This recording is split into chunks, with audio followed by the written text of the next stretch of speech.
বাংলাদেশে প্রায় সকল জেলায় আমরা এই শীতকালীন সময় আমরা বস্ত্র বিতরণ করে থাকি। প্রতি বছরের মতো এবছরও আমরা প্রতিটা সরকারি হসপিটালে আমরা শীত বস্ত্র বিতরণ করার, এবং এবছর আমরা এখানে অলরেডি উপস্থিত আছি ঢাকা মেডিকেল।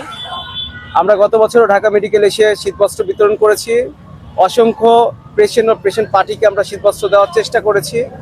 আমরা সরকারের দৃষ্টি আকর্ষণ করব, সরকারের কাছে আমরা জোর দাবি করছি যে বাংলাদেশে যে সরকারি হসপিটালগুলো আছে, আমাদের এই সরকারি হসপিটালগুলোতে যারা পেশেন্ট আছে, পেশেন্ট পার্টি আছে, যারা ফ্লোরে ঘুমায় বা অনেক রুগী আছে বিভিন্ন জেলা থেকে আসে, যারা একটি কম্বল যাদের জন্য বরাদ্দ থাকে না বা কোনো রকম বেড থাকে না, এদেরকে যেন অন্তত শীত বস্ত্র সরকারিভাবে পর্যাপ্ত পরিমাণ ব্যবস্থা রাখা হয়।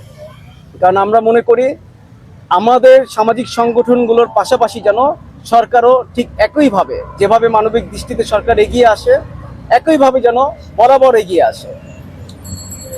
আপনারা জাতীয়ভাবে কাজ করছেন, সরকারের কাছে আপনাদের কোনো দাবি থাকে কিনা? অসংখ্য ধন্যবাদ। আমরা জাতীয়ভাবে কাজ করলেও সরকারের কাছে আমাদের অনেকগুলো দাবি রয়েছে। আমরা নিরাপদ চিকিৎসা চাই। সামাজিক সংগঠন থেকে আজকে প্রায় 8 বছর ধরে আমরা বাংলাদেশে আন্দোলন করে যাচ্ছি।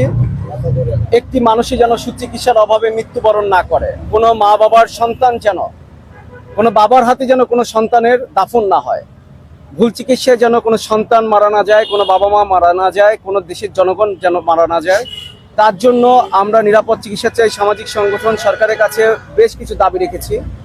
আমরা দাবি রেখেছি বিধায় আজ দেশের বেশ কিছু বিষয় আমরা যে সকল দাবি রেখেছি কিছু বাস্তবায়ন হচ্ছে, এবং আমরা সরকারের কাছে জোর দাবি জানাই যেন সরকার বাংলাদেশে যে সকল দুর্নীতি জায়গাগুলো আছে স্বাস্থ্য খাতে সেগুলো বন্ধ করার ব্যবস্থা করে। যেহেতু সরকার চেষ্টা করছে, সেটা যেন অবিলম্বে সরকার বাস্তবায়ন করে। আমরা জনগণের সাথে, দেশের সাথে, সরকারের সাথে হাতে হাত মিলিয়ে আমরা কাজ করছি, এবং আমরা চাই সরকার আমাদের যে সামাজিক সংগঠনগুলো আছে আমাদের দিকে একটু খেয়াল রাখুক, যেন সরকারের সাথে হাতে হাত মিলিয়ে সামাজিক সংগঠনগুলো নিয়ে সাধারণ মানুষের জন্য, যারা হাসপাতালে আছে বিনা চিকিৎসায় মারা যাচ্ছে, অ্যাম্বুলেন্সের জন্য মারা যাচ্ছে, সঠিক সময়ে অ্যাম্বুলেন্স পাচ্ছে না, অক্সিজেনের অভাব হচ্ছে বিভিন্ন জায়গায়, আইসিইউর অভাব রয়েছে বিভিন্ন হসপিটালগুলোতে, সিট নিতে গেলে যে একটা বাণিজ্য আছে, টেস্ট বাণিজ্য আছে, এগুলো যেন সরকার পর্যবেক্ষণ করে সঠিকভাবে মনিটরিং করে এই বিষয়গুলো যেন বন্ধ রাখে। তাই আমরা সরকারকে সহযোগিতা করার জন্যই